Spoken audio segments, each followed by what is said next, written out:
Anong taon yun, nag-ALS ka? Huwag mo sabihin na you double check naman. Pwede ba makalimutan mo kung nag-ALS ka, wala? At saka anong taon? 2016.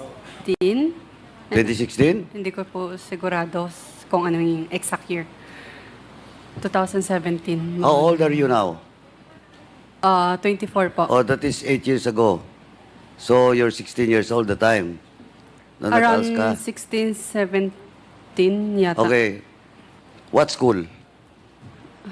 I forgot na, Mr. Chair. Oh, Public school po siya. ha? Public school Anong school po. nga? Hindi ko po... Ay, Mr. Chairman, maalala. again, Cassandra Ong is lying.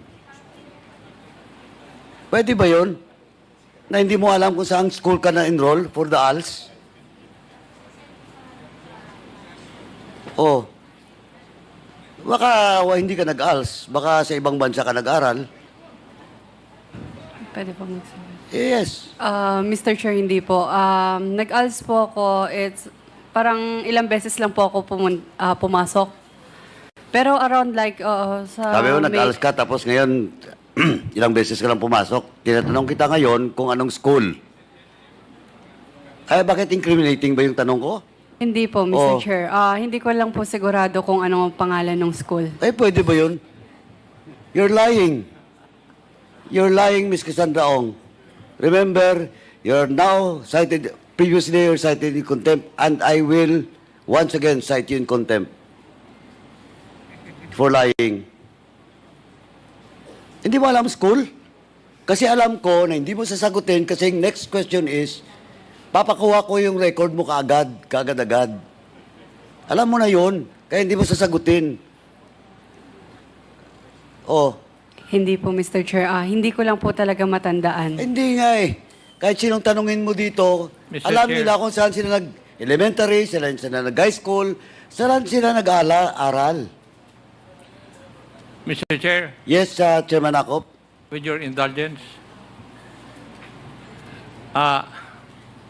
Mr. Chair. I yield my time to, No, I just want to ask Miss Ong. Ako po yung matanda na eh, pero alam ko pa rin kung saan ako nag-graduate ng elementary school. Alam ko rin kung anong buwan at taon ako kinasal. Tapos ikaw, batang-bata ka pa, hindi mo alam kung saan ka nagtapos. Anak ng tinapay naman, oo. Ay, mapipilitan akong i-second yung susunod ni Honorable Paduano. Oh, Miss Cassandra Ong. I-double check ko lang po. Oh, right yun. now. Hindi, I will not accept that answer of yours.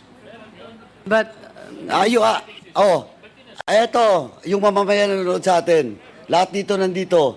Alam nyo kung saan kayo nag-graduate elementary, di ba? Alam nyo kung saan kayo nag-graduate high school?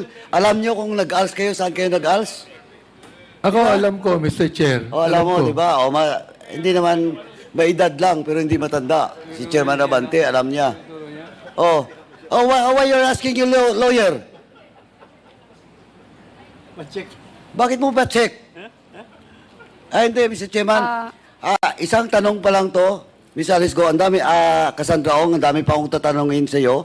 But, Mr. Chairman, with that, once again, I move to cite in contempt Ms. Cassandra Ong for not answering the question of this representation in violation of our internal rules, Section 11, Paragraph C of our internal rules. Second. Ako. There's a motion to cite in contempt Ms. Cassandra Leong for violating Section 11, Paragraph C of the Rules of the House. Any second? Duly seconded. Any objections? No objections.